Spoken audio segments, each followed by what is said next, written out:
How you doing? You all right? Good, good, good.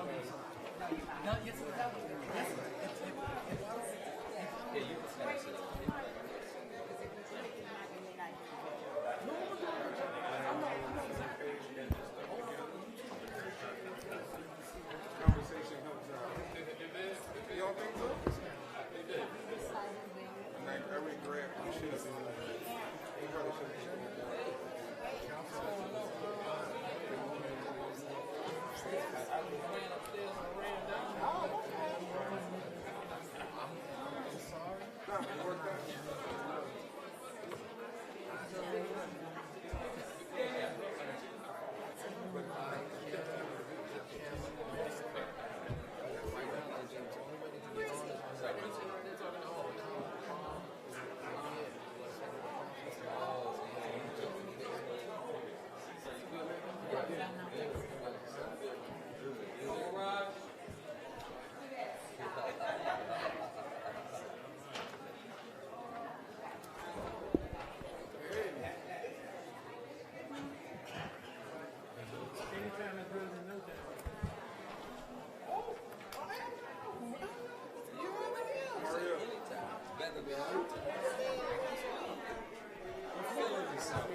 You the vice man.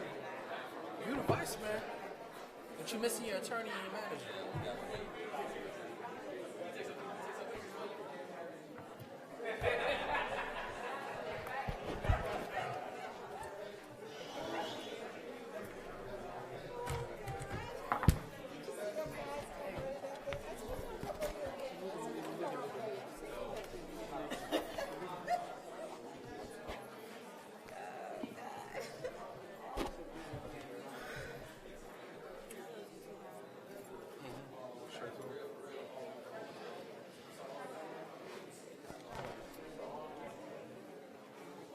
Vice Mayor.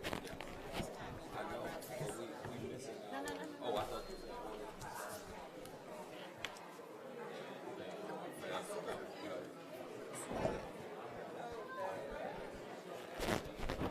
Hey, Mario, we got Craig and the sister. They can sit in the chair. It's your call, boss.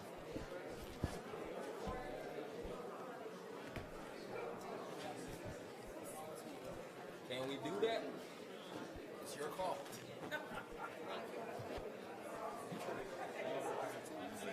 You the vice man. Thank you. Yeah, have a good one. Thank you.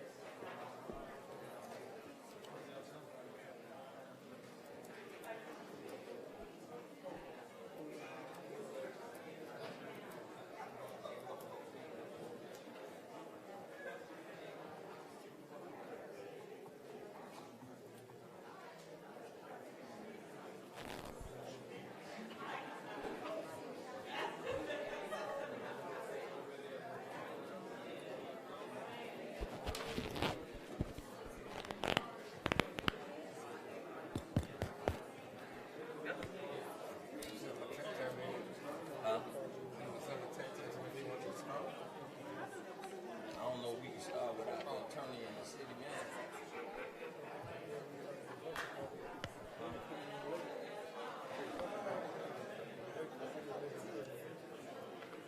That might be pretty interesting. Can we start without the city attorney?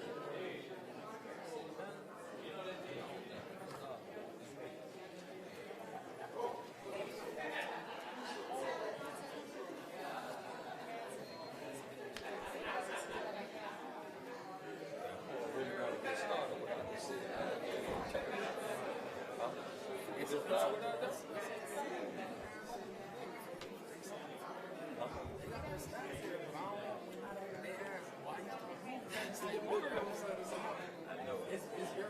I don't know. We gonna wait.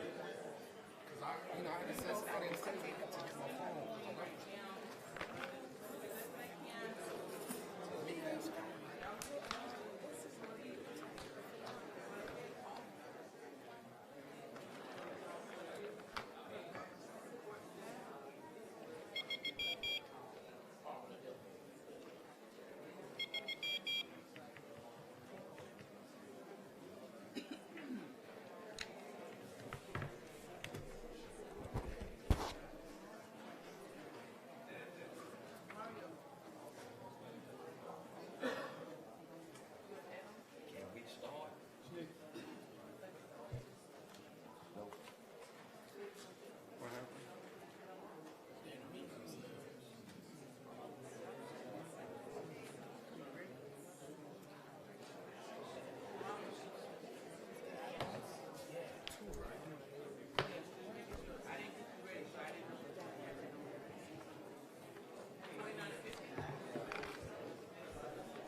Councilwoman Odom.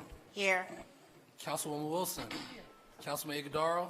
Here. Councilman Leon. Here. Councilman Williams. Here. Vice Mayor Harris. Here. Mayor Gilbert. I'm here. You have a quorum. Please rise for invocation and pledge of allegiance.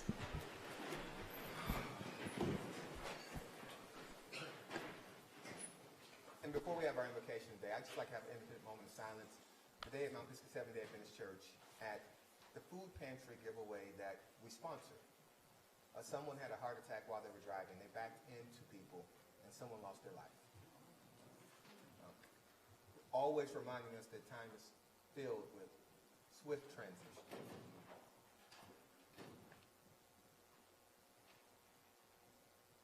Heavenly Father, Lord and Savior, today we petition you, our God, your people.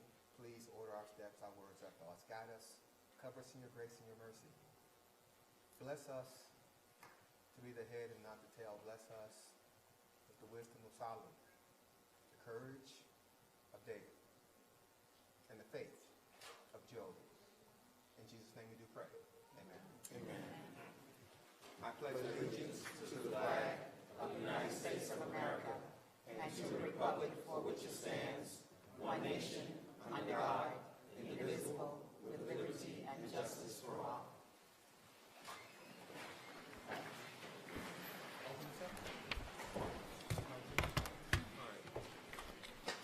Okay. Mr. Clerk. We're on to approval of the minutes. I need a motion on the minutes. Motion. It's been moved and seconded that we approve the minutes. All those in favor signify by saying aye. Aye. Those opposed, show the minutes approved. Now we're on to order of business. Mr. Mayor? All right, do we have any add-on items? Yes, we have two add-on, sorry. Okay, what are the add-on items? Go ahead. The add-on items, we have one add-on item sponsored by Councilman David Williams Jr. Towards the inaugural Middle School Science and Engineer Fair. And that could be placed on the consent agenda without objection as item 11.10. If there's no objection from council? No. Okay. The second add-on item is sponsored by Councilman David Williams Jr., and this is a rental fee waiver for Miami Carroll City Senior High School girls flag football games. Without objection, that could be consent agenda item 11.11. Without objection. All right. I wanted to add a special presentation. Sure. Thank you. Okay, show. Mr. Mayor. So, Yes. I'm sorry, the second one was 11 what? 11.11. Okay, thank you. Okay, you're adding a special presentation, Councilman Leon, special presentation. Got it? I'd Councilman? like to pull item 11.1. I need okay.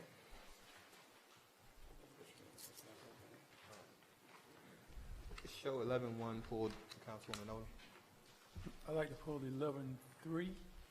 Mayor, Yes. if you don't mind, Councilman, to the councilman, I'd like to withdraw 11.3. He's withdrawn. Okay. Thank you. Okay. 11-3 show withdrawn. Show 11-1 pulled. Anything else? Yes, Mayor, when appropriate, I would like to recommend that we continue item 13.11 to the March 25th meeting. Okay. What What we'll was do? that, 13 what? 13.11. 1-1. Okay, what I'm going to do is open up, Okay. and I'll open up quasi-judicial since we finish this process, and we'll defer it. Okay. Anything else? From my left, from my right? I need a motion. Motion? So moved and seconded, we approve the agenda as amended. All those in favor signify by saying aye.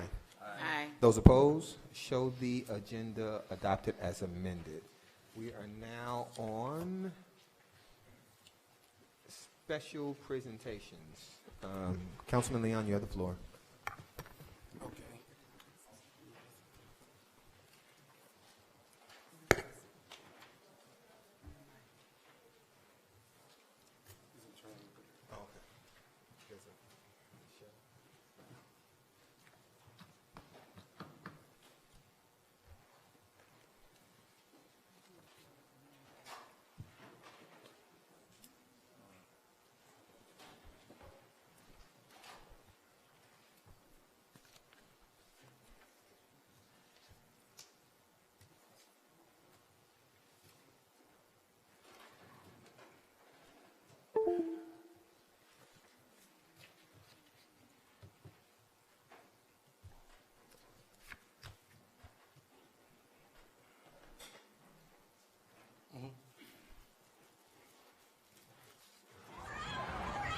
Nearby witnesses turned into heroes as they quickly ran towards the flames to help. All I could see when I went and I saw through that window, I see that girl just staring at me like I'm the only person that can help her. Justin Glendini and Jose Nieves lived just around the corner from the scene and heard the crash just after 11 p.m.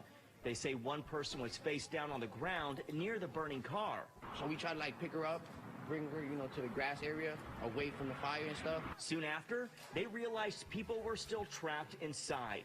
With flames continuing to grow, they jumped into action. We tried, to gather up as much people as we can to try to push, the car on the side.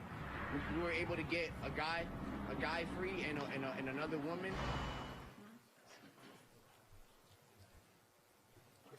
Thank you. Will Justin and Jose please come forward? You can go down.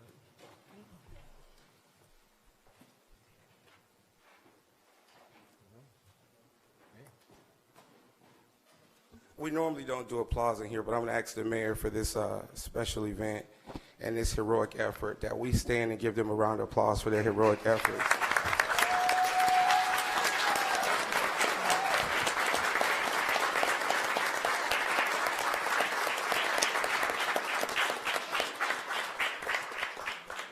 These are two residents that live in Andover. They heard what was happening, and without hastening, they went out there and they were able to save lives of individuals. Let's have a moment of silence because one of the persons that they did pull out the car passed away yesterday.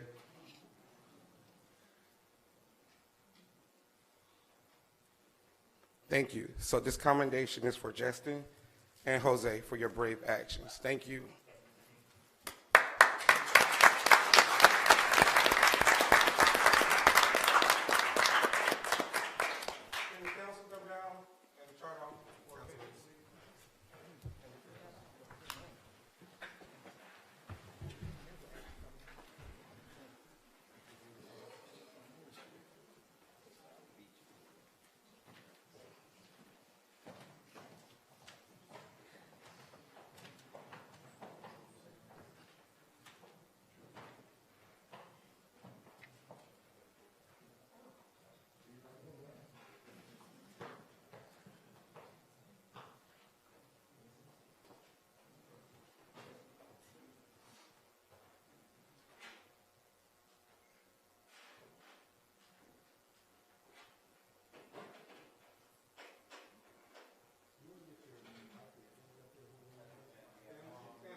Now, Ms. Manager? Sure, please. Okay, Nikisha. Mr. Clerk. We're on to item 13, quasi-judicial zoning hearings. Item 13.1.1, an ordinance to the City Council of the City of Miami Gardens, Florida, approving the application submitted by Centerpoint Owner LLC for the rezoning of the property located at 20775 Northwest 17th Avenue, Miami Gardens, Florida, more particularly described on Exhibit A attached here to, from R-25 multifamily dwelling residential to PD plan development, providing for adoption representation, repealing all ordinances in conflict, providing for a severability clause, providing for inclusion in the code, providing an effective date, and this is sponsored by the city manager. Nikisha. Good evening and welcome to the quasi-judicial portion of the March 11, 2020 City Council meeting. For those persons that will or may be speaking on an item on the agenda or commenting on any item, please stand up and be sworn in by the city clerk. For the applicants, your item will be called to order by agenda number and title of your request. When your item is called, please approach the microphone, and when addressed, please speak directly and clearly, stating your name and address for the record, and explain the reason for your request. Please note that all exhibits presented to the mayor and the council will become part of the public record. Please raise your right hand. Do you swear and affirm that the testimony you provide this evening is true and correct to the best of your knowledge? I do. Thank you. You may be seated. All right, Mr. Manager, would you desire to? Yes, Mayor, I would like to recommend that we continue this item to the March 25th meeting with the hope that the parties that are involved in this issue will bring some resolution to some of the issues I'll and move bring that. that forward. I move that. It's been moved and seconded. And just by way of explanation, this is an item that deals with development back in the area in Lake Lucerne, but we don't actually have a rock-solid solution on the transportation, another road out of there yet.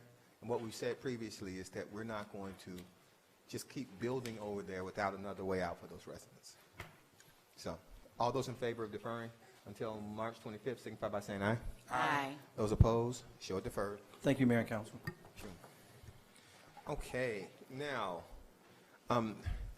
we can go to public comment. Public comment is now open.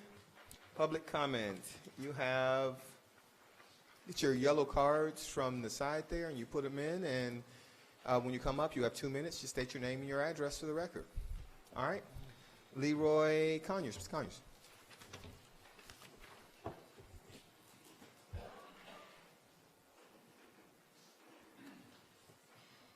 Good afternoon, Council. I preside at 18714 Northwest 32nd Place. My complaint is from 187th Street to 32nd Avenue to 37th Avenue. The cars be running, look like 70 miles an hour, and we have children coming from Carroll City School. I suggest that you all put some bumps down there to slow them down. Thank you very much. Thank you, Mr. Conyers. Mary Reeves.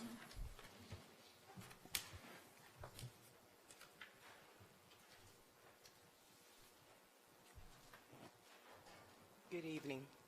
My name is Mary Reeves. I reside at 1521 Northwest 168 Terrace. I'd like to commend the two young men that showed their bravery and for our fellow human beings. I have a comment on the tree preservation and protection. My concern is that I see as we acquire new homeowners that immediately trees are being cut down, destroyed before they can even move in. I would like to know, we should be concerned with the climate concerns, and Mr. Williams, you know what I'm talking about. We need trees. Trees are a part of our process. Trees serve a purpose. I would like to know if you have a plan, or can you put in place a plan where maybe doing closing or by some other media to let people know that the severity of this, and so that we can stop it before it happens, as opposed to me riding through the neighborhoods and seeing our trees laying down there on the ground. The second thing is 11.1. I am in favor of this resolution. Thank you. Thank you. Could somebody from Code maybe speak with her in the back about what we do as far as citing people for cutting down trees, and also explain the new law that came from the legislature that basically allowed people to hire their own arborists and cut down trees whenever they wanted to? That came from the Tallahassee, the legislature in Tallahassee. Betty C. Ferguson.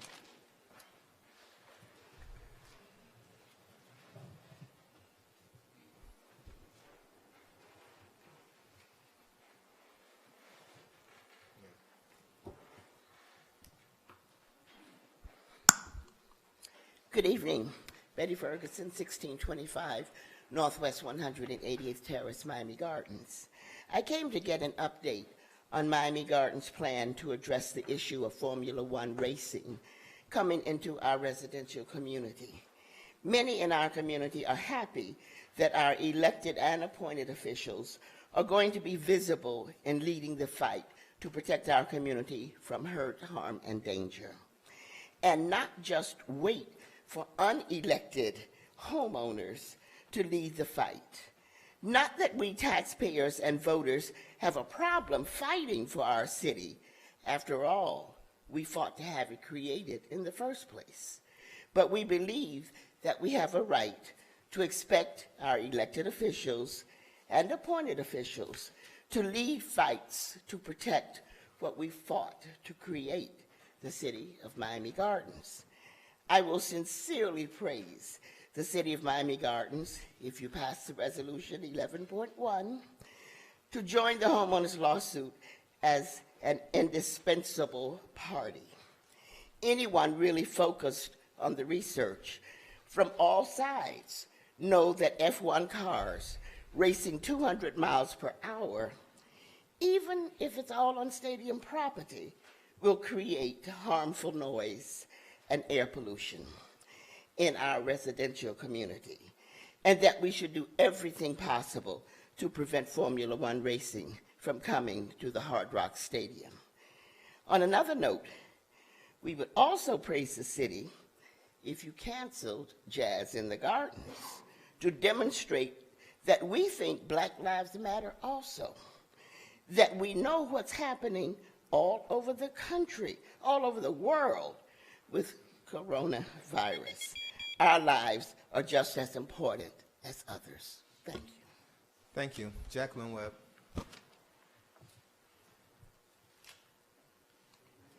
Jacqueline Webb.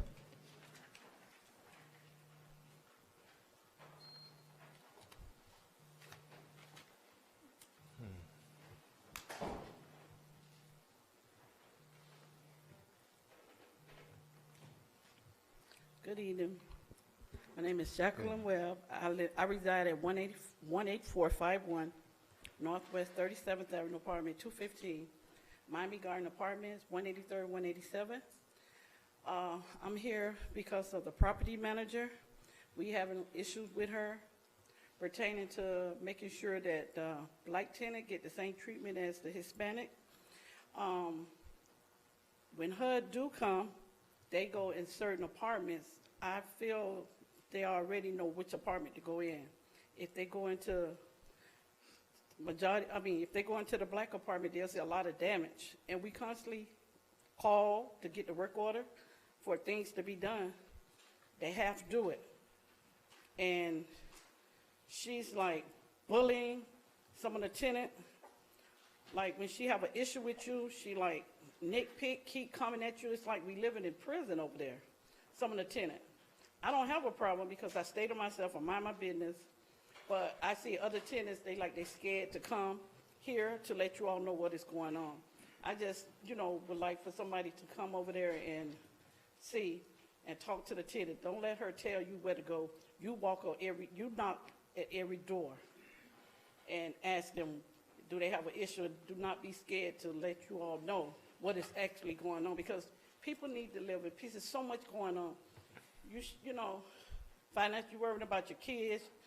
With this coronavirus, everything, you shouldn't have to worry about where you live, that somebody is constantly at you. You cannot sleep in peace. It's like you in prison. So that's why I came. I'm sorry, I'm talking a little nervous. I am nervous, but I am telling the truth. It's fine. Could I have somebody from community development? I'm not quite sure. Well, I know we don't have jurisdiction over HUD, but we could have somebody from community development. Let's see if we can get some attention on this. Speak to her in the back, please. Thank you. Denise White.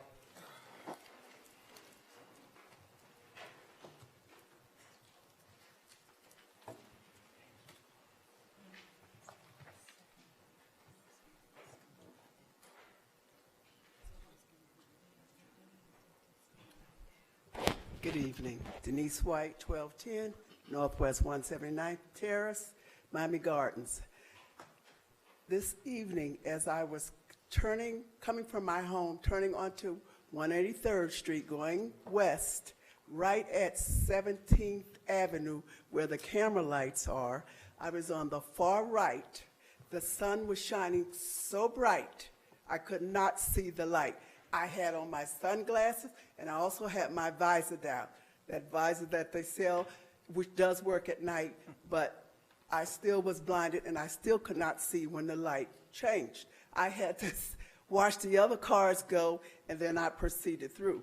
But you need to have somebody go there around this time and proceed on the right and the far right of the street, and you'll see how you'll be blinded. You won't be able to see the red lights. Okay, thank you. Chief, Deputy Chief, you'll take care of it? Thank you. Andre Green.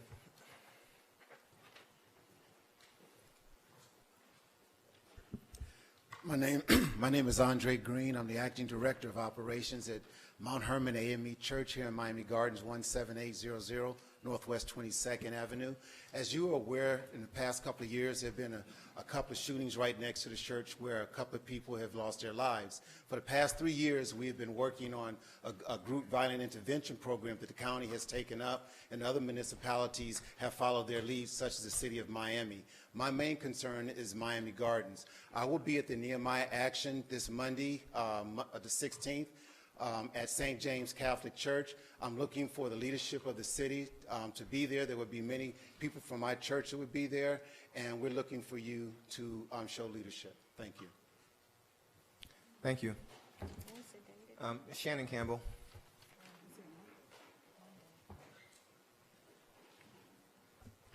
Good evening, Council, Clerk, Manager. Appreciate all of you. I'm Shannon Campbell, residing at 21131 Northwest 31 Avenue.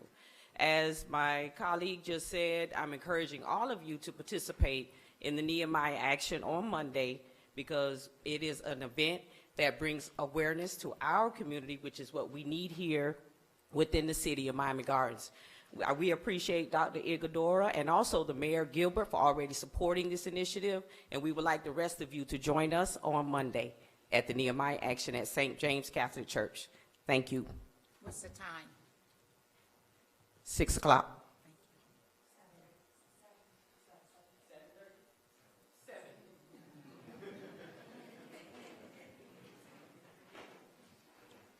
Linda Smith.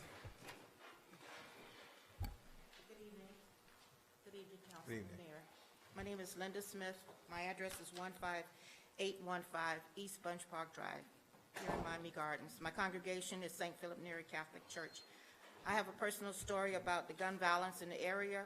In the past, on the playground at Bunch Park, the Optimist football games, there has been shootings where children got shot and had to go to the ER. We have drive-by shootings at parties in the neighborhood. At midnight, you can hear gunshots near and far from my home. My grandson witnessed many friends being shot and killed at a very young age in the city of Miami. I would like to ask if the councilman, the mayor, will come to the Nehemiah Action on March 16th.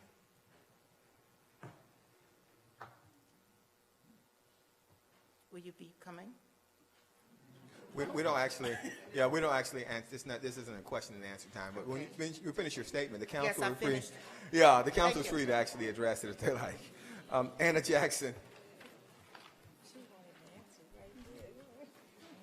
Good evening, council members. My name is Reverend Anna Jackson, and I reside at 885 Northwest 213th Lane, Miami Gardens.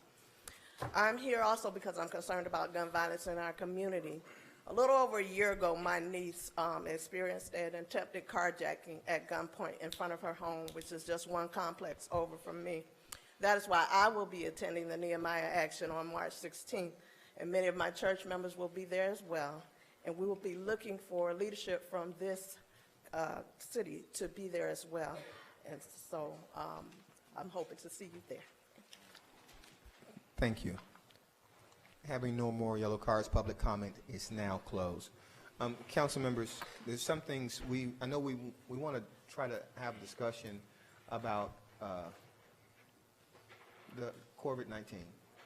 And we have some epidemiologists here. I don't know where they are. Epidemiologists, raise your hand. There you go. In case you all have any questions. And so I don't know whether you want me to do that now or in reports. I can do it in reports. You want me to do it now? Okay. Brenda Nelson, come forward and we'll start and talk about with regard to whether how we look at Jasna Gardens with regard to COVID-19. Oh, and let me just, while she's on her way forward, let me just say something about the Nehemiah project. I've gone several times. And yeah, I know you've gone, and I think the chief's gone, the manager's gone. And I'm looking at the question they sent, and the question is, will you support Miami Gardens negotiating a contract with John Jay College? And it's just, I think that we've actually, the last question was, would you support the counties, whoever the county chose to, and we did, and I think we fully funded it, right? That's correct, Mayor. We actually have funded it for the next 2 years. It's our first year, and we have 2 more years on a 3-year commitment of approximately $125,000 a year. And so I don't know what the county's doing, but it would seem like we came on board when you all told us, no, but just something for you all to think about, because you don't give a chance at the Nehemiah project to actually have dialogue. And the issue for us is going to be, I don't think we mind doing it, but we'd have to find a way to get out of the obligation that we're in because we made a commitment to you all. So we made the commitment based on our word to you. And now it seems like you might want us out of that commitment. And I don't know how that's going to work just from a financial perspective. Because in theory, yes, I don't mind negotiating a contract with John Jay, but I'm probably not going to recommend that we contract with 2 different groups to do the same thing. So I'm probably not going to do that. So I just want to be honest. No, I mean, you all can feel free to set up a meeting. You can come and talk to me in my office about it. You can show me how it's different, but I'm going to need to see how it's different. Hold on. And while I appreciate you speaking out, when I come to your thing, you don't let us say anything but yes or no. So we're probably not going to do that. So I'm going to need somebody to come and have an actual dialogue with the city about how that works together. Because right now we've dedicated a park building and a substantial amount of money to this. And the contract is not out of term. And so we're going to need a way out of that before we can move forward, just from a practical perspective. So if you can help us with that, I'm more than happy to come on board. Mr. Mayor, yeah. I don't know necessarily that I'm happy to hear that you're supporting the initiative and also open to the idea of collaboration. But I don't know if there is a duplicity if we have the Circle of Brotherhood doing something that John Jay, I've not studied John Jay's program, so that John Jay can do, right? So I don't know if there's room for intervention from John Jay's perspective. We have serious needs that I think need serious intervention, and I don't think just because we're committing to one organization to do something does not mean or negate the fact that somebody else can do something different that is evidence-based that can help. So I don't know. And I appreciate the fact you don't know, Councilman. Yeah. So when they made us commit to going with the county's suggestion for the vendor to implement the John Jay curriculum. Exactly. So we actually brought on the Brotherhood to implement the John Jay curriculum. So if it were something different, but we actually hired someone and paid them a substantial amount of money, and I think we all supported it, rightfully so, yeah, to implement the John Jay curriculum. And so someone's going to have to just, and I'm happy that you all came here tonight because we don't have a chance to have this dialogue at your meeting, but just in real terms, I'm going to need to understand what's going to be different, how much, because right now, we took them at their word, we said we go ahead and we did it. I did not, and the manager did not, and the chief did not want to go along with the county's recommendation, but we had promised that we would go along with the county's recommendation, and our promise was to you all. Typically, we don't just follow the county's recommendation on stuff like that. we would have hired our own vendor. We did because you all asked us to. And so now we need to look at exactly the services that are being proposed in addition, because it's going to have to be something in addition, or it's going to have to be something that is probably beyond the contract term. And I mean, we'll have the chief and assistant chief come to the meeting because they've been appointing people on this. And I know that the brother is doing they're doing some good work. So I need to know what's not happening that we need to actually hire the people to do the same thing. That's right. And so we've actually, the manager, the chief, and I, we've actually done some work on this. It's the exact same curriculum. Thank you, Mr. Mayor. I think, like I said, we have needs. I don't think nobody has a silver bullet that can fix, not even the circular brother. They're not the Messiah. They can't fix everything. So I'm saying, but we don't want to pay for duplicity or something somebody else is doing. If they have a program that brings value, that is evidence-based, I think it's prudent to look at it. That's what I'm saying. Thank you. Yeah, thank you. Can I make one question? Sure. Well, the leaders of this organization, could you set up a meeting with me, because I'm new. We wasn't here when this went into place. So if you could bring us up to speed on exactly the organization, what they do, I'll be interested in that. Thank you. All right. Good evening, everyone. Vernita Nelson, Assistant City Manager for Miami Gardens. As it relates to COVID-19, the city has been ongoing monitoring the situation and meeting with local health agencies on the state, federal level as well.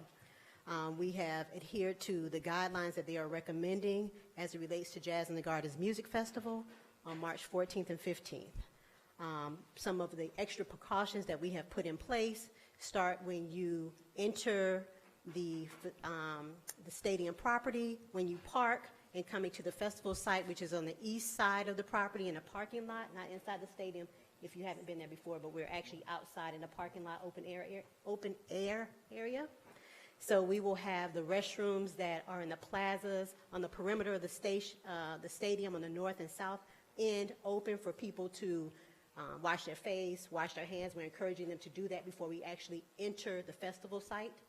When they enter the festival site, we have a couple of health agencies who have donated some hand sanitizer, so we will distribute that as they come through the 3 entrances until it runs out.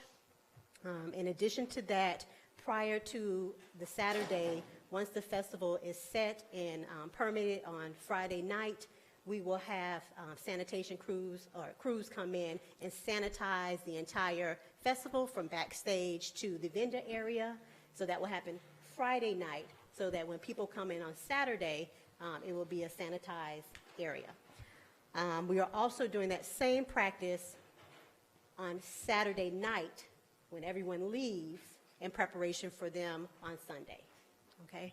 So that's another layer. In addition to that, on the festival site, we have dispatched, which arrived today, 320 hand washing and sanitizing stations throughout the festival site.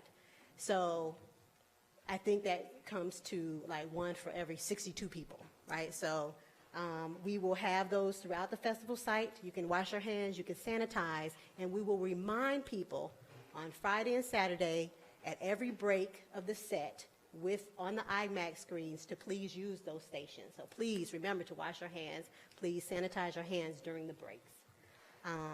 We are keeping close watch on other CDC recommendations that are coming down the pipe, and if anything else comes along between now and then, we will strive to enact them. Thank you. Any questions from the council? You can ask the mayor for questions if you want to. Well, I mean, I have a statement.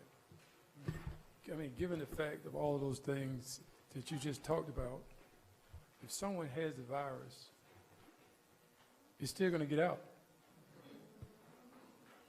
I mean, if someone sneezes and it has the virus and they move around and touch things and other people touch it, I mean, I don't see how you're going to stop it.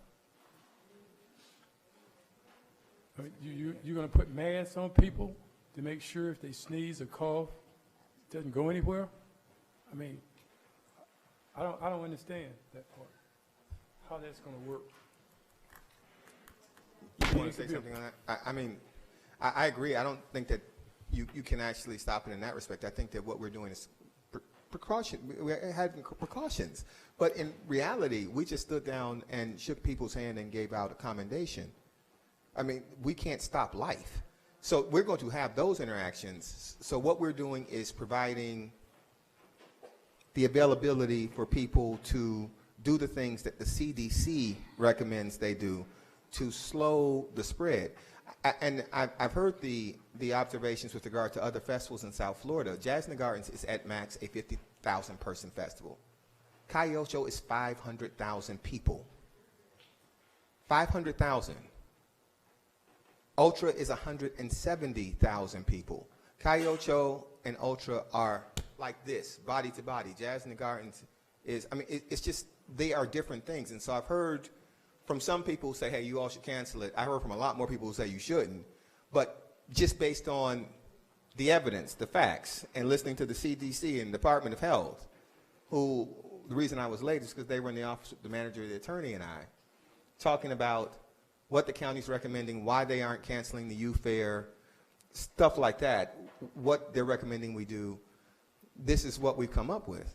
But we also brought it here to get input from the council and for you all to ask some of the epidemiologists questions if you wanted to. The young lady who's over the Department of Health, she had to go to another meeting. So she was here at 6:30 and briefed, and then she had to go to another one. But she's open to coming back and also to meeting with you all as her schedule allows individually. I'd like to find out from our experts, how do they view activities that are indoors versus those activities that are outdoors?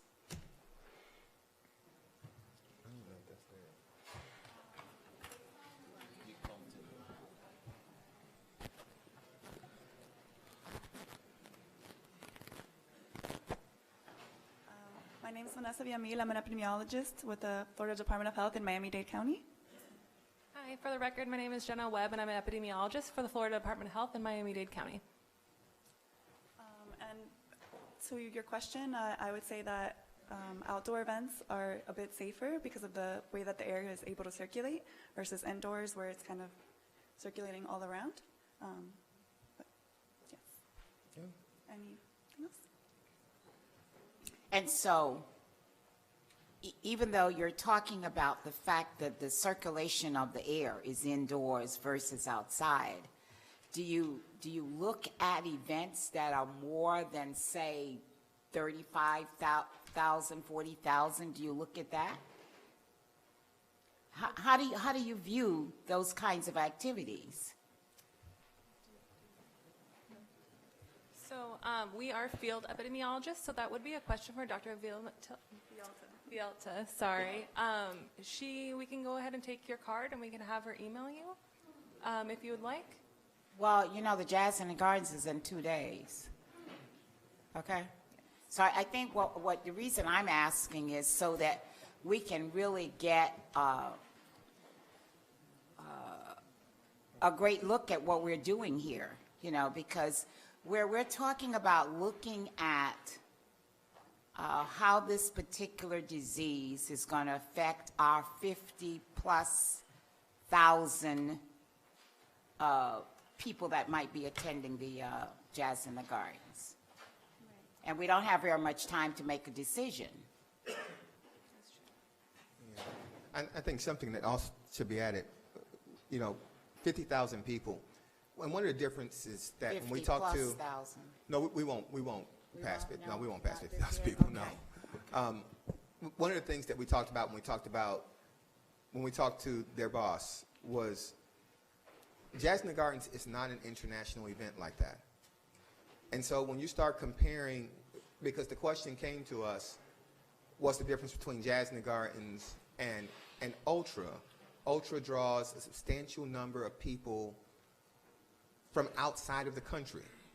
If we took Dade, Broward, Palm Beach County, plus DC and Georgia, that's roughly 90% of people who attend Jazz in the Gardens. It is not an international destination in that way. You're saying that Jazz in the Gardens is not an international... It's not an international destination in that way. And so when the demographic makeup of our event is just substantially different. When did that happen? I mean, are you saying that we've already put that on a national base, that it is not an international event? And yet, in the last, how many years we've been doing this? 15 years, we've been calling this an international event. I think they call that. I think they call that marketing. I think they call it marketing. But what we do is we actually look at where people are when they buy tickets, and we have the percentage breakdowns. And so we know that it's not. We don't get a lot of people from outside the country. We just don't. Do we know what those stats are? Yeah, we do actually have those stats. Okay. Question, and I think this whole thing is a roll of the dice. I think when you look at the relative risk of 100,000 people versus 50,000 people, the consequences could be the same. Wouldn't you agree? I'm sorry, there's a buzzing outside. Can you repeat the question? If you look at the relative risk of 100,000 people versus 50,000 people, the consequences could evidently be the same. I don't think they would be the same. No, they're not. Sorry. Well, and it's not the same type of people. What is that beeping noise? I don't know. That's the fire alarm isn't blinking, so it shouldn't be the fire alarm.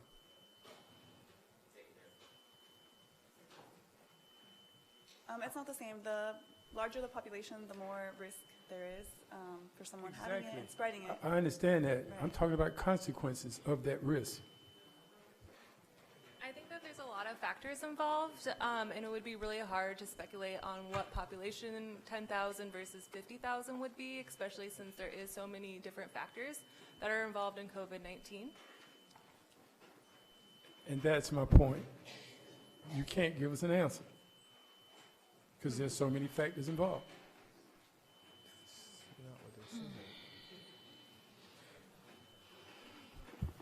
So, okay. Are there any precautions that the health department is taking as it relates to the serving of food?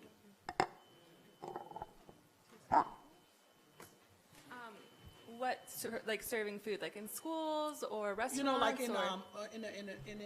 We have food vendors that will be there, and I don't know if there's any, any special precautions that are taken with the way in which food will be served or monitored in this particular. At this festival? Yes. So we are not privy to information from the festival. That is our boss that was doing all that. Like I said before, we're field epidemiologists, so we work with the community mostly. So any kind of festivals and things like that, we do not have that information. Renita, you want to talk about Whether COVID-19 or any other Jazz in the Gardens, the food vendors are inspected by the state health department, and they receive certification by the state health department. I am positive that there's going to be another layer of scrutiny as a result of this, yes. And so we have also encouraged them to make sure that all of their folks handling, cooking food in that area are wearing gloves. And again, the sanitation will happen with crews prior to people arriving on Saturday, and then again prior to people arriving on Sunday.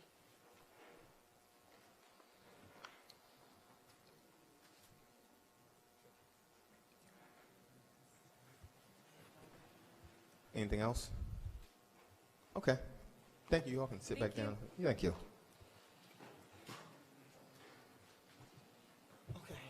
I just thought of something.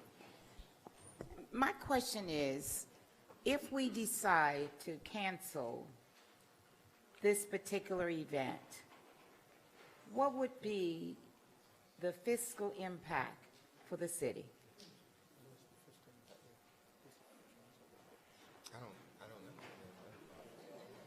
I don't.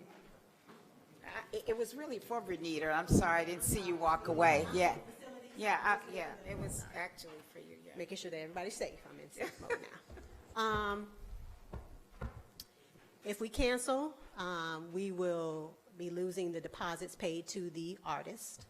That's part of the contract. We paid deposits for them to come, and the remainder is paid upon their arrival to the site to play. So we'll be losing the deposits. There will have to be some consideration by the council about the refunding of tickets. And in the box office, when I checked on Tuesday, I think it was 2.3 million in the box office. So that's a potential loss of giving back. And then there's all, you know, if you pass on 199th, the stage is being built, the chairs are going down, the tents are there, so that loss for building out the parking lot to be the festival site. Those bills will still have to be paid. Of course, we would stop whatever deliveries were happening, but there's things being printed, so on and so forth. Have we taken a tentative survey of the ones who have already purchased tickets? Is there any way that we've been able to do that in the last week or so? Of the persons that might be saying, well, I bought a ticket and forget it, I'm just not going to be there. Have we been able to do anything like that? We haven't taken a survey. I know that I have gotten emails, and I would say of the emails that I have received, I would say probably 80% of them are wanting to see if we are still having it before they get on the plane and come. They're still wanting to come, but they wanted to know if any cancellation was being considered or that. The other 20% maybe because they're scared to get on a plane, or they may have had some illness or something and they just want to take safety precautions and they're But not coming. we don't have a a mechanism in place where we're able to take that kind of a survey. We have not put that mechanism in place. Okay. We do know that people continue to buy tickets. That is correct. People are still buying tickets. They've been buying tickets all week. They're buying tickets to the opening party. They're buying tickets to Opening Women's party is Impact. They're sold buying out. tickets to the concert. We know that people will continue to buy tickets at a significant clip. I have a question. I got one question. Renita, have we had any artists cancel or anything, or say anything to us about canceling? No artists have canceled. So how much money have we put up? How much have we given the artists? I don't have that number on me, I'm sorry. Okay, I'd like to see those numbers. And I don't know this to be true. I think I heard it on the radio or the television a couple of times about Ultra is canceling with no refund. I mean, how do you write a contract like that? And who writes our contract? We don't have a way out of our contract? Okay, Well, that's no refund. I've heard in the paper, I don't know if it's true, that they're, and I try not to believe the paper unless I actually verify it, but I've heard they're not refunding, that's not the artist, that's the people who purchase tickets. But if this body cancels Jazz in the Gardens, we're going to have to put a mechanism in place to refund ticket holders. Now, that's not, I don't know how they got away from doing that, but I wouldn't feel comfortable with us not giving people back their money for tickets if we cancel. But I'm a little confused. Yeah. And I'm trying to, that's not uncommon, right? But, you know, as I have listened on the news about the coronavirus, they have advised the public on certain behaviors that you ought to adopt. And from the presentation I had at Meet Me Monday from a healthcare professional, they said that the coronavirus is primarily almost like any flu virus, only that there were some systems that are not immune to it or have a stronger immune system to it than others. But in the advisement, we were given certain behaviors that we needed to practice in order to reduce our ability to get it. Like little children are not as susceptible, right? Certain middle-aged people are not as susceptible. And then you have, okay, but here's the point. The seniors, okay, but here's the point. The point is that if you wanted to fly, you still get on the plane. That if you wanted to send your kid to school, you still send them. It was being provided for you to use your discretion in terms of what you were going to participate in or not. Now, how the city of Miami chose to handle theirs was that city's responsibility, and based on the residents, the general attendees and where those folks were coming from the standpoint of Alta, which was coming from affected areas, primarily, right? And the folks that are coming to this festival are not necessarily coming from those affected areas. So I'm not suggesting anything other than the grown folks that are coming to Jazz in the Gardens and attending any place are doing it based on their choices. They're, in other words, if they choose to come to the United States, they're coming on their choices. What we have to do, I think, as a city, is to determine whether or not we have shown due diligence, and maybe the attorney has to answer this. Are we liable, or can we be sued because we are having a concert that people choose to come to? And if they don't choose to come to, I'm just saying, what is our liability if we decide to have it? And what is our liability if we decide not to have it? Because it seems to me, a choice of the attendee. It's their choice. And it's not that we've put them in harm's way. They have chosen to attend, one way or the other. They have been provided with as much information from our CDC. They have been advised what they should or should not do. And did Disney World close? No. The governor said no. No, Disney World didn't close. Busch Gardens didn't close. Disney World's doing the same thing that we're doing with regard to precautions. Mr. Mayor, yesterday the county mayor had a meeting. I watched it via webcast. He talked about the seaport, the airport, the Miami-Dade Youth Fair, NASCAR, which is still going on in Homestead, the Miami Open, and he also spoke briefly about that he will be contacting the City of Miami Gardens in regards to making sure that we have the proper plans with the health department in place, whether to move forward or not. This was a webcast that the county hosted for about 3 hours yesterday. And so from his standpoint, I think Chairwoman Audrey Edmondson brought it up about Jazz in the Gardens. He said basically by this being an open air area, that we were in pretty good shape. Also, the governor spoke today, and there were no closures or anything to that extent. And he did a follow-up message, and he also talked about Disney World,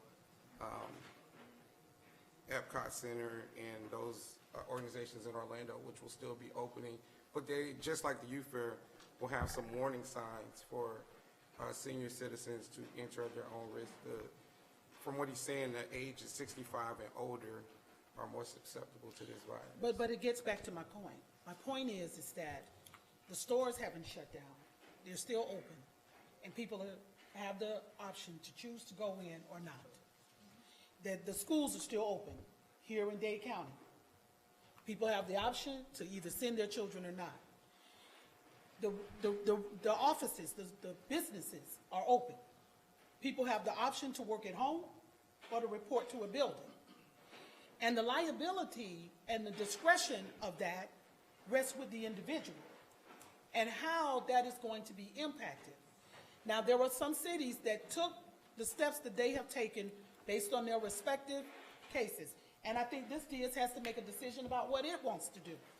But clearly, we have to understand that you could very well have a Jazz in the Gardens and still have a sellout crowd, and no one gets sick.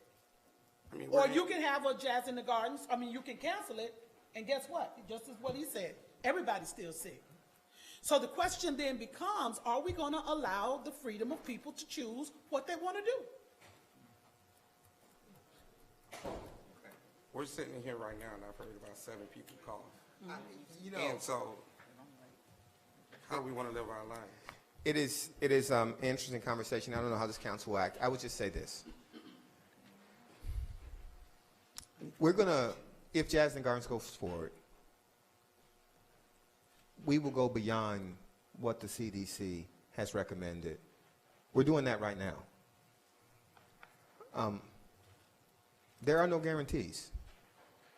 If we had the percentage of international guests that Ultra had, I would be suggesting that we not have Jazz in the Gardens, in all honesty. If we had 100,000 people or 500,000 people who were going to be in close contact with each other, that would be substantially more problematic and difficult to deal with and police. Right now, but Jazz in the Gardens is basically the people who we're going to church with and shopping at Walmart with and working with, and our kids are going to school with, and those are those people who are coming to Jazz in the Gardens at the same place. I don't know how, and I don't claim to be an epidemiologist or an expert on COVID-19. I just take the information that was given, and based on the information that is given, has been given to us. Now, this is the plan that we came up with. If different information comes up, I might have a different plan. But based on this information, it is open door. The attendees are primarily domestic, are primarily local. It is not a high intensity crowd, meaning there's not a lot of smashing of bodies together. If you've ever been to Ultra, you know exactly what I mean. Fundamentally, the festival is just different. And so understanding that, you know, we took our kids to the Arts Center to see Hamilton on the Cultural Express. And the Arts Center was completely full. It was completely full. Like literally packed out. And everyone enjoyed themselves. And we're all worried about COVID-19. I am absolutely worried, not just for myself, but for this city. But if we're going to look at this from a perspective of, okay, we're going to cancel interactions, then we're going to cancel youth football also. Because we have 3,000 people on very small parks on Saturday afternoons, and we have no regulation there. We're going to stop going to church also. We're going to stop shopping at Walmart because they don't even have the hand sanitizer things that you wipe the cart down with no more. We're going to all get our groceries through Amazon, like delivery or something. I mean, so I don't know. I appreciate all the opinions, and whatever the will of this council is, we'll do. The issue is that going down this road, we cancel Jazz in the Gardens, we're going to cancel some other stuff too. And this vaccine is a year to 18 months out.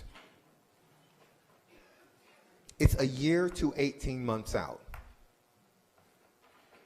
I mean, I think we need to really, so we're not going to, this isn't a temporary thing. We're going to, it's going to be around for a while. We have to learn to make the accommodations and prepare the city and city events to help prevent the spread of COVID-19. And that's why we've taken the sanitation stuff and we've been wiping down city buildings. What we're doing in city buildings is substantially similar, it might be a little more, than what we're doing for Jazz in the Gardens because we have control of the buildings all the time. They're wiping down things every hour on the hour in all of our buildings. We're disinfecting everything. We've committed a substantial amount of manpower and resources to doing that. But that's going to be our new normal until they find a vaccine, and the vaccine isn't coming. It's not a month away. And so I get that everyone's scared. I appreciate that. It's very difficult to govern from a position of fear, though, without considering the facts. When we reviewed the facts led us to prepare in this way. That was the facts. If the facts change, we have to change. I mean, the fact that we haven't even had an actual Dade County verified, I guess, what do they call it? Not, yeah. A case. Case. It is something of note.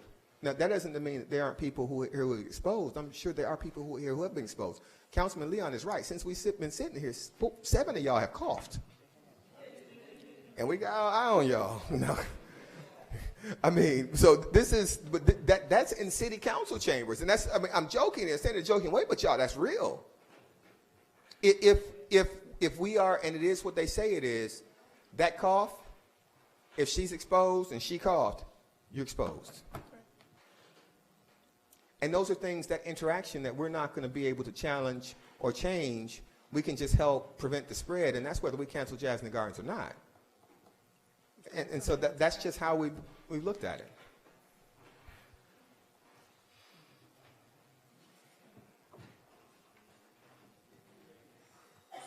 Well, you know, I think everything we've said here, and every argument or decision, statement that you all have made, there's a flip side to that also.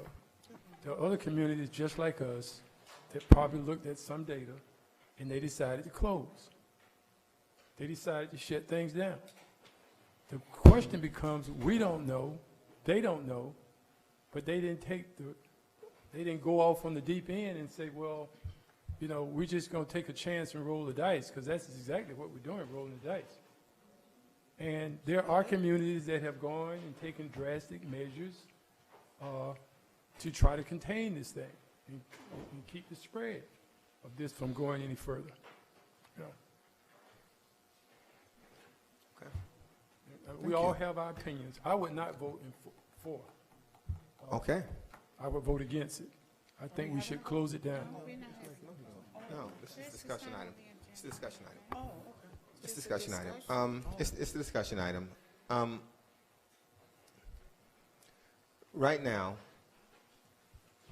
the manager, myself, the attorney, and of course, Ms. Nelson, in consultation with everyone else, that's what decision has been made to move forward. Unless this body says not to move forward, then we're going to move forward. If the facts change, if something substantially changes after this meeting, even if you all said don't move forward, or move forward, if you all said move forward and the facts change, we would come back to you, or we would take the drastic step of just doing it. If we didn't have time to meet, I would sign a state of emergency in the city and use my authority as the mayor to postpone it or cancel it if the facts change. That's what would happen. Well, can I ask a question? Yeah. Has there been any official body, CDC, Department of Health, whatever, that has said, we advise you not to do it? No. Okay. No. No, there hasn't. I think this body needs to vote it up or down. But it's not a vote, right? Is it a vote? No, it's not on the agenda, but if you want to. I proffer a motion that we cancel Jazz in the Gardens this year. Okay, it's been moved and seconded. Dialogue. Can you vote on something that ain't on the agenda?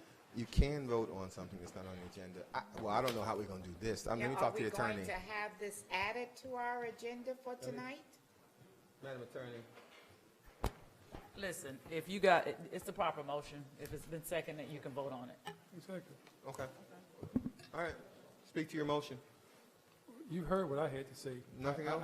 I just think that it is a risk that we shouldn't be taking at this point. I don't see why we couldn't postpone it to a later date when we have more data from the CDC and all these other experts. I think they're getting a grasp on it. Schools are not closed because there are studies out there already when they look at this U curve as opposed to a bell curve, where kids that, when you look at viruses and things on this U curve, usually you have kids and elderly. From what I understand, in this situation, it's not affecting kids more so as it's affecting the elderly. And I think there are a lot of speculation you can have out there. I just think that, you know, it's a roll of the dice. Mr. Williams, just FYI, that was part of the consideration, that the primarily affected group is outside of the general Jazz in the Gardens demographic. So we know that most of our people are, 35 to 55 is basically our demographic. So that was part of the consideration, and how we are different than other things. That was part of the demographic analysis. We didn't just come to this lightly. We weren't just rolling the dice. Well, We actually. I know you. Well, Yeah.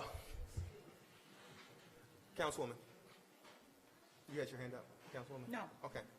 All right. Okay. Roll call or What do you want to do? Roll call? Call it. Councilman Leon. Yes. I mean, no to cancel. Yes, they have. Yeah, okay, All right, what is so- it? so- I have okay. to read What do in? we, yeah. We need to read into the, Well, this is the problem with not having an actual resolution in front of us. but This is the we problem need with not to having a read into it resolution in what front it of us. says. All right, motion made by Councilman Williams, seconded by Councilman Iguodaro to cancel the Jazz in the Gardens event. No to cancel. Councilman Williams. Yes. Councilman Iguodaro. Yes. Councilwoman Odom. Now, this is to cancel or not to cancel? To cancel. A yes vote Because to I got a cancel. lot no of family members that will probably kill me. My answer is to cancel it since I'm so young, you know. We have to cancel it. I don't know what they would say, yes or no. You want to cancel? I want to cancel, yes. Yes. Yes. Because it Council- affects my age group. I'm sorry, y'all. Councilwoman Wilson. No. You don't want to cancel? Vice Mayor Harris. I say no. Mayor Gilbert. I vote no. Motion fails. Okay. Members of the council, Oh, good. I'm understanding your vote. Understanding your vote, and I always respect the will of this council. The manager and the attorney and I are monitoring this with all deliberance. If we're going, he voted, Lily. If things change, I'm informing you all now of our intention for me to sign a state of emergency and to take the unilateral authority to cancel this if the facts change on the ground. I just need you all to understand that that is a possibility. So we will definitely notify you. We'll definitely notify you. But the reason I introduced this as a discussion item is because I wanted the council to speak. But if things change and we do not have time to reconvene as a body, we'll do what we have to do and protect the city and the residents as best as possible. So, thank you. What's the next agenda item? Ordinance is on for second reading. Item 9.1, an ordinance to the City Council of the City of Miami Gardens, Florida, amending Section 34-447, Tree Preservation and Protection Permit, and Section 34-451, Maintenance Requirement of Chapter 34 of the Code of Ordinances of the City of Miami Gardens to be consistent with Florida Statute Section 163.04, providing for adoption representation, repealing all ordinances in conflict, providing severability clause, providing for inclusion in the code, providing an effective date, and this is sponsored by the City Attorney. Mayor, you Public hearing on this item is open. Public hearing on this item is closed. Go ahead. You effectively explained it earlier. What it is This is the ordinance this is the statute from the state, where they're basically they're trying to allow us to let people cut down whatever they want to and certify it on all on their own without actually coming to the city. So it's going to make it a lot more difficult for us to cite them. Previously, we all do agree with you about tree covering. So what we've done previously is be very aggressive about writing citations on people who cut down trees without permits. This statute passed by the Florida legislature and signed by the governor will make that substantially more difficult. Substantially. So, and it's something that we're bringing because we have to codify, it's a statutory mandate. It's a legislative mandate. So I just want to make you aware of that because it's something that's not lost on us. We actually lobbied against it. I think it was the last session. So, but they passed it. But if someone decides to cut their tree down on their own, If are you we get- saying if that you- they're still going to be cited? What we're saying, no, I don't. If they get But their, not according to if this, they get right? their own arborist Uh-huh. to say that the tree was damaged or distressed, they don't have to come to the city. They don't have to inform us, and I don't think we can actually proactively ask them for the evidence. So it's a very difficult statute to understand. It's not good law at all. It's real difficult. Go ahead. But how? Oh, you want me to Yeah. explain? I think we would cite cite them, them. and they would have to prove. We can't get it up front. Is what the mayor's saying. So we would cite them, and we'd take them to code enforcement. But if they then produced it, then we wouldn't have anything. Yeah.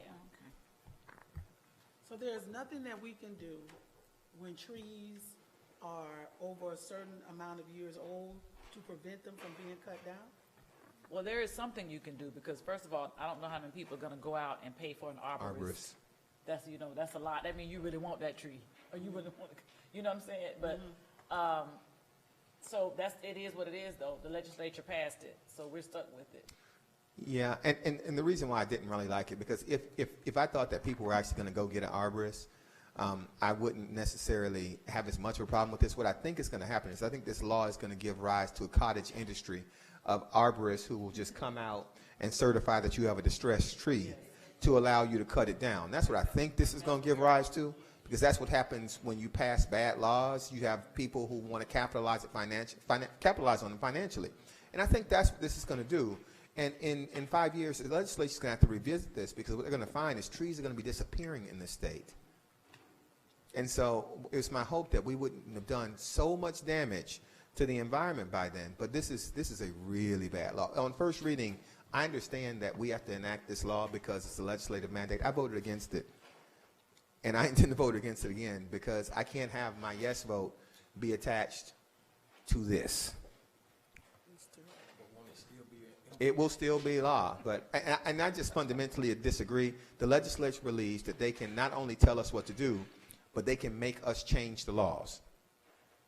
I believe that they can preempt us in certain areas, but we've had a whole lawsuit about whether they can make us take something off the books or put something on the books. They can control action. They can't. I don't think they can control what our ordinances say, and so. But that's something I've had, stuck in my craw since I was a councilman. And it's already gotten us involved in the firearm lawsuit. So I'm not asking y'all to do that again. But, yeah, but that is why I voted against it the first time, because I agree now that we have to do exactly what they say. I just don't see why we got to put their words down as our ordinances. If they wanted to run for city council, then they could have did that. They ran for the legislature. My expectation is they should legislate stuff on a statewide level, not this. And so I'm not voting for it. But this is going to be the law enacted in the state of Florida and in Miami Gardens, no matter what. So this is going to be the law. People will be able to do this, whether I vote for it or not. Okay, call the roll. Need a motion in a second, sir. Oh, I'm not doing this. We need a motion. Motion. Second it. It's been moved and second. Call the roll. Councilwoman Wilson. No. Councilman Gadaro. No. Councilman Leon. No. Councilman Williams. No. Councilwoman Odom. Yes. Vice Mayor Harris. I vote no. Mayor Gilbert. Absolutely not. Motion fails. 1-6. Now we are on to the consent agenda. Item 11.2, resolution of the City Council of the City of Miami Gardens, Florida, amending Resolution 2020-012-3411 to include an additional $1,000 to support Carroll City Middle School's Dance and Film Department Character Education Initiative, providing for adoption representation, providing for an effective date. And this is sponsored by Councilman David Williams, Jr.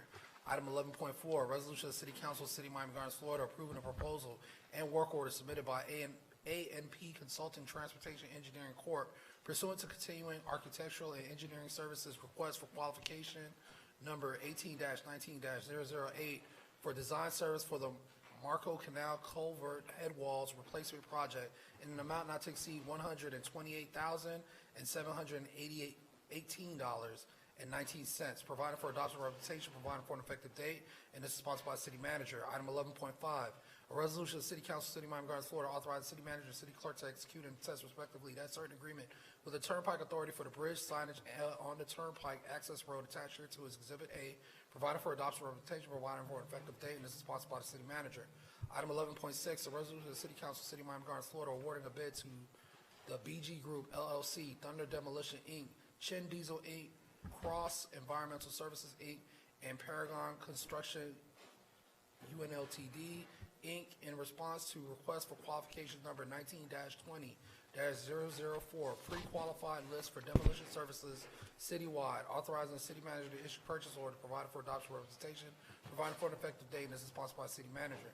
Item 11.7, a resolution of the City Council, City of Miami Gardens, Florida, awarding ITB 19-20-007 to Florida Landmark Corporation for City Hall Municipal Garage Deck waterproofing, authorizing the city manager to issue a purchase order for this purpose in an amount not to exceed the budgeted amount, providing for adoption representation, providing for an effective date, and this is sponsored by the city manager. Item 11.8, a resolution of the City Council, City of Miami Gardens, Florida, Authorize the city manager to resend the award to Incline Painting and Waterproofing Corp. Authorize the city manager to award the second-rate proposer, ID Painting Corp., to provide turnkey painting services, including but not limited to all labor, materials, and equipment required to pressure clean, scrape, patch, and repair all exterior surfaces to receive new paint per specification for the Betty T. Ferguson Recreation Center, and issue purchase orders on an as-needed basis in an amount not to exceed the allocated budgeted amount for this purpose, providing for adoption or revocation, providing for an effective date, and this is sponsored by the city manager. Item 11.9, a resolution of the City Council, City of Miami Gardens, Florida, authorizes the city manager to take any and all steps to convey the property line within Northwest 22nd Avenue right-of-way to Miami-Dade County Water and Sewer Department for their future operation and maintenance, providing for adoption or revocation, providing for an effective date, and this is sponsored by the city manager. Item 11.10, a resolution of the City Council, City of Miami Gardens, Florida, allocating funds from Councilman David Williams Jr. Special Events Account in an amount of $4,000, not pro ton, to March 6, 2020, for the hosting of the inaugural Middle School Science and Engineering Fair, provided for adoption or revocation, provided for an effective date, and this is sponsored by Councilman David Williams Jr. Item 11.11, a resolution of the City Council, City of Miami Gardens, Florida, authorizing a rental fee waiver and costs associated at North Dade Park on Thursday, March 12, 2020, and Thursday, March 19, 2020, for Miami Carroll City Senior High School girls flag football games, providing for adoption or representation, providing for an effective date, and this is sponsored by Councilman David Williams Jr., and that is your consent agenda. Thank you. I need a motion on the consent agenda. Motion. Second. It's been moved and seconded. All those in favor of approving the consent agenda signify by saying aye. Aye. Those opposed, show the consent agenda adopted.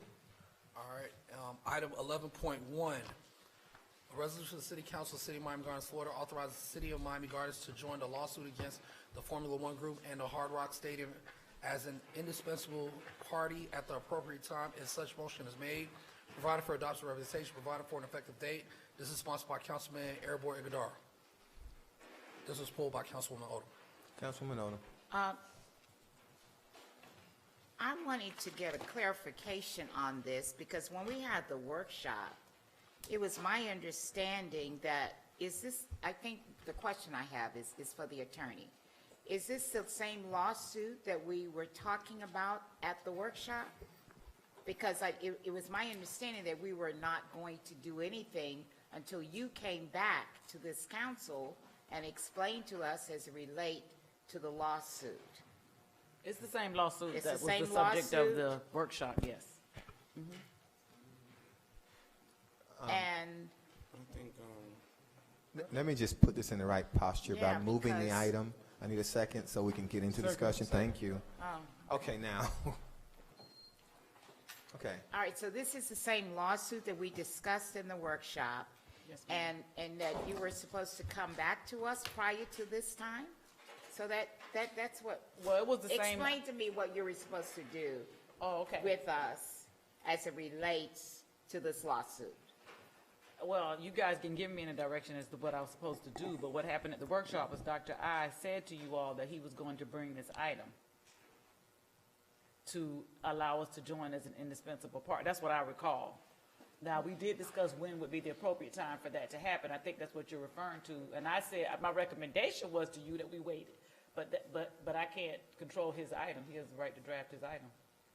Right, Because the because- pleadings aren't closed. They got, the complaint was filed, it hasn't been served, and I believe there'll be motions to dismiss filed, and the pleadings just haven't been closed yet. That was my recommendation, but that's, But then, didn't we decide that we were going to, that's what I'm trying to get clarified. Didn't we decide that we were going to wait until you came back to the council and so that you could explain to us about the lawsuit? Okay, just as a point of clarification, we didn't decide because we don't decide in workshops. We just discussed. And the discussion was that if a motion was made, once the pleadings were closed, to join us as an indispensable party, that you authorized us to not object to being joined as an indispensable party. And I think Councilman Iguodaro brought a resolution for that purpose. Am I correct, Mr. Iguodaro? Right. So I think it basically says what we talked about. And the reason why and I'll tell you that for there to be a lawsuit that is essentially litigating the city's authority, It is in fact our authority to decide whether a noise is unreasonable. And so we're the only party that's actually going to be bound by the rule. So we are in fact literally the definition of an indispensable party. We have to be in it. We have to be in that. So I don't know that. I mean, I understand the concept of not wanting to jump in before the pleadings were closed. Okay, I understand that. I think Councilman Iguodaro understood that also. But we. It doesn't say that I in here think unless I missed that. I think it says at an appropriate time. And so we understand that we want the pleadings closed, but we can't have the city's rights, authority, and power litigated and not, in fact, be involved at all. We can't, because it's our authority. So if a court hypothetically said the noise was reasonable, then we would have had two different people litigate our ability to determine something that's unreasonable. And ultimately, that's something that, without regard to how you come down on the actual issue, I would never ask for us to allow someone to take our authority in that way. You know, I don't disagree with anything in terms of that, but I do understand what Lily is saying.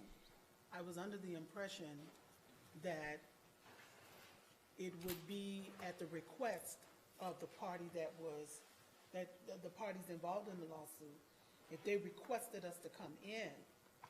Well, that's how you get joined as an indispensable Right, party. but has that request been made? No, and so this just allows, once the request is made, should it be in the made? appropriate time, yeah, then we get to come in. So this does not put us in the lawsuit. This does not say join the lawsuit. This says if they move to join us as an indispensable party, we will join as an indispensable party. That's what this says. I mean, Ms. Iguodaro, you want to talk on your own? I mean, the language is there. It is, Mr. Mayor, thank you. It is clear the clause is there at the appropriate time. So, and we talked about when that was, when the pleadings were closed, because it has to be an actual, when pleadings are closed, that means, please, Ms. Kanye, is that your phone? He put you on blast.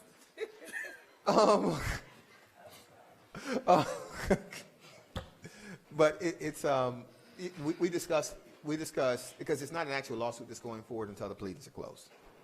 And so that's, we got that covered. But I think that we can't sit on the sidelines while they argue about this. We cannot do that. Yeah, we're not going to, yeah, I know. We all decided we weren't going to do that. We're not going to do that. So, and this also, listen, ultimately, they're going to fight this out, and it's going to be years, and me and the vice mayor and David and Lily will be off. This puts the city in the best position with the most flexibility to do what they need to do. I think this places you where you need to be. And then you all, after August, y'all just take the fight. But I think this is what we need to be involved in this way. So I'll support the item. Any other comments? All those in favor signify by saying aye. Aye. Those opposed, show it adopted unanimously. We are now on to the reports of the city manager, city attorney, city clerk. Mayor and council members, I have no report. I have no report as well. No report. No report. Mr. Leon. One quick thing. In a concession, can we do something for the senior citizens at Betty T in regards to some of these hand washing stations that we're adding for Jazz in the Gardens? Could we put some extras there where the seniors are gathering at, and like Walden Pond or any of these other communities where we know they live, some extra sanitation stuff in place? Can we do that? Mr. Manager. I think it'd be a good idea if we placed it throughout all our parks. Mayor, Councilman, I agree with that. we have an overall plan that we are doing that currently. So if we need to do some additional sites, that's not a problem. But we already are in the process of doing all those things. Okay, thank you. And also, I would like to say happy 24th birthday to one of my colleagues, Rodney Harris. Thank you, Mr. 24. Thank you. 24. And Councilwoman Wilson is turning 22 on Friday. Tell him happy birthday. Joke of the day. Wow. All these kids. Birthday girl. Yeah, 13th Go ahead. Friday. What? Your report. Oh. You missed me. Okay, I just wanted to announce that the Women's Commission is sponsoring a women's vote symposium right here at the city. Yolanda Cass Jackson will be the speaker, and it will be on March 30th from 6 to 8. We'll have light refreshments for you. We plan to have a really good fellowship among the women in the city of Miami Gardens. And the chairwoman, Mrs. Carol Lawrence, along with all of the representatives, if there are any that are in the audience, we'd like for you to stand and just say that all of us have to really, really get out and make our presence known at the polls during this primary and then subsequently in November. And what's extremely important is that the women of Miami Gardens are heard at the ballot box. Thank you. Councilwoman Ola. Okay. We had a Black History extravaganza on the 29th of February at Betty T. Ferguson, and I'd like to take this opportunity to thank the Parks and Rec Department, who did a fantastic job of setting that Betty T. Ferguson's auditorium up. You guys did a tremendous job of displaying our Black heritage. And I'd like to also thank, who I don't think he's in here, but State Representative Chevron Jones, as well as Councilman Reggie Leon. Those two gentlemen came in and served the 140 plus people that we had there. I mean, they actually physically served them. So I really would like to thank them. They didn't really have a choice after I asked them, but, you know. I'd like to also thank the Elderly Affairs Committee for a very special recognition that they gave me. And the Elderly Affairs Committee has been doing a tremendous job in the, I think this is probably their 15th or 16th year. It's a very, very active committee. I'd like to thank you all for your service to the city and to me as well. I'd like to also say, I know, one more. Save the date for the annual Mother's Day luncheon that we have been doing for the last 8 years. We have been honoring our 80 plus and older mothers. And that particular date is going to be Thursday, May 7th from 10 a.m. to 2 p.m. Our event was so large last year, we had to move it out of the auditorium into the gymnasium. So you do not want to miss that. Bring your mothers, bring your grandmothers, or what have you. We will allow you one guest with each 80 plus. May 7th. That's the day before my birthday. But anyway. End of my report.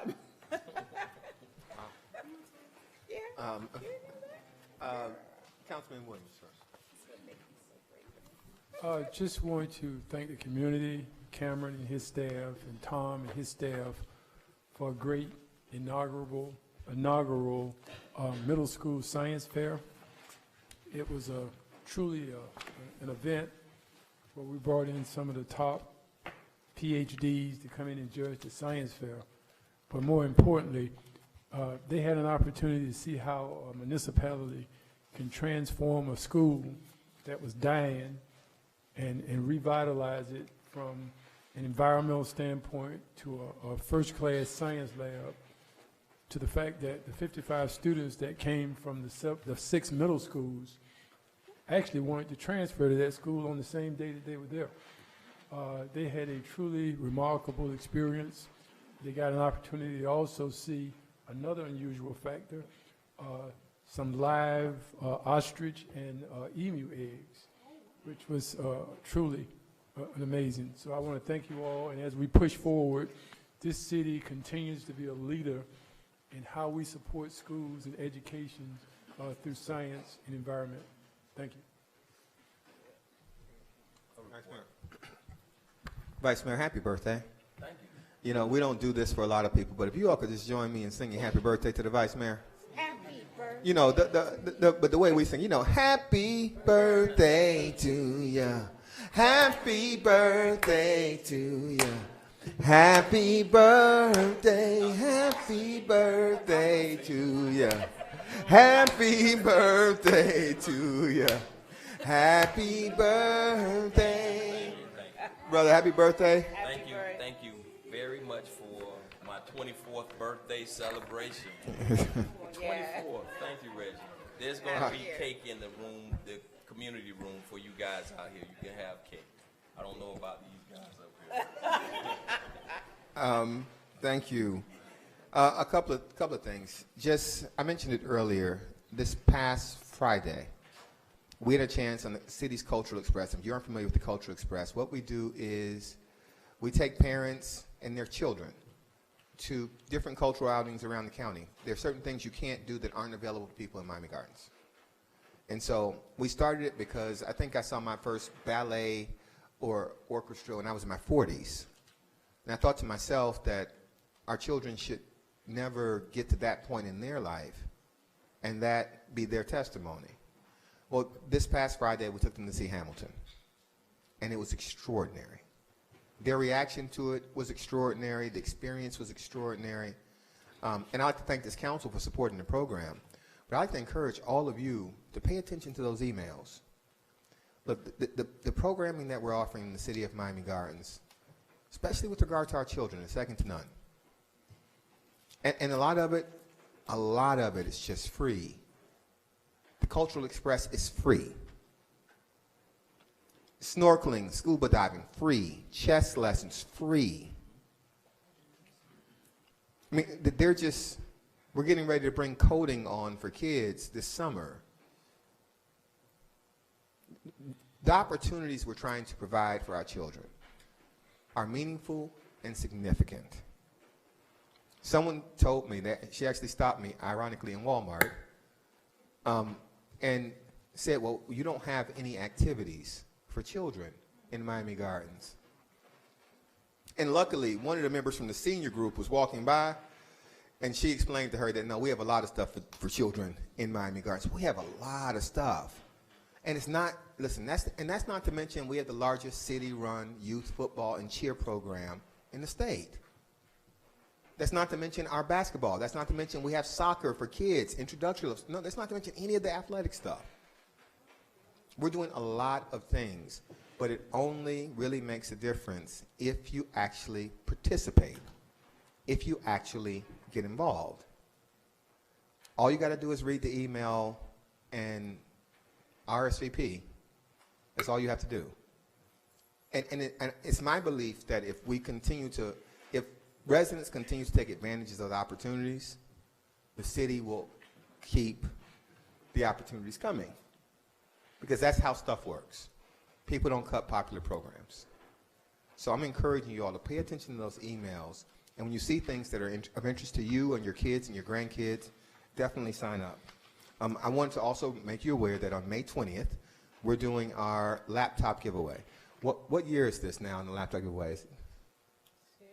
No, I've been doing it since I was a councilman, so. Oh, yeah, that's right. I've been doing it since I was a councilman. I've been mayor for 10 years, so since 2012. No, since 2008.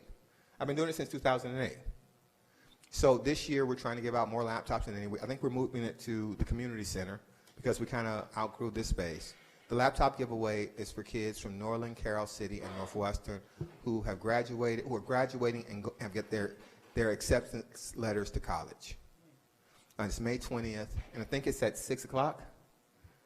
6 o'clock at the community center. So I'm inviting everybody out. It's an extraordinary event. If you've never seen the parents and the children be really excited at the same time, the event is something you don't want to miss. Also, May 13th is the city's birthday. It is also the State of the City address. And so we're having special, yes, we're having special festivities we're having a city birthday party. And also I'm giving the State of the City address on May 13th. And so I hope that you all mark your calendars now and that I would hope to see you all there. I will see all of you at Jazz in the Gardens. And Ms. Smith, there's one other thing I wanted to touch on. I don't know the exact date, but really soon the census will be sent to your homes. Is it April 1st?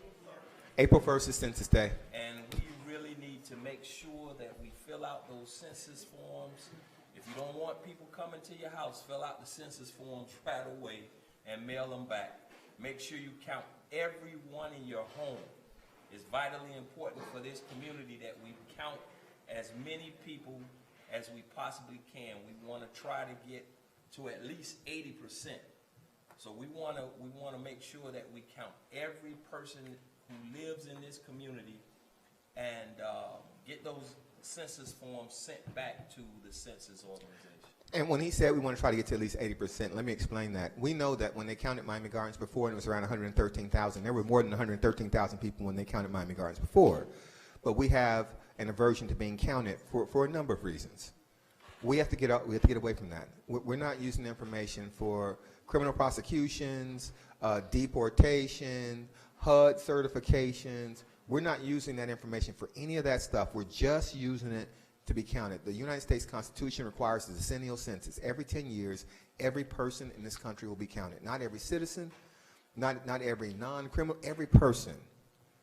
We need to be counted, and it goes for stuff like schools, it goes for stuff like housing money, it goes for stuff like transportation money, it goes for everything.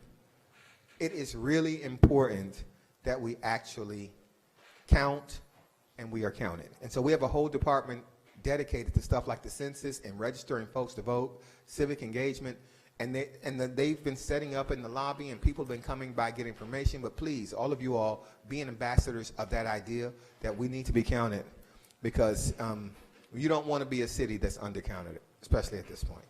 So I appreciate all of you all, and I need a motion. Motion. Second. Show us adjourned.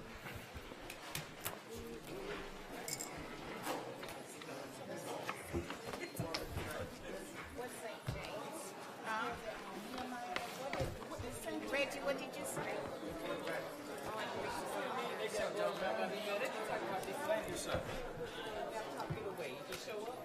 I gotta get a laptop.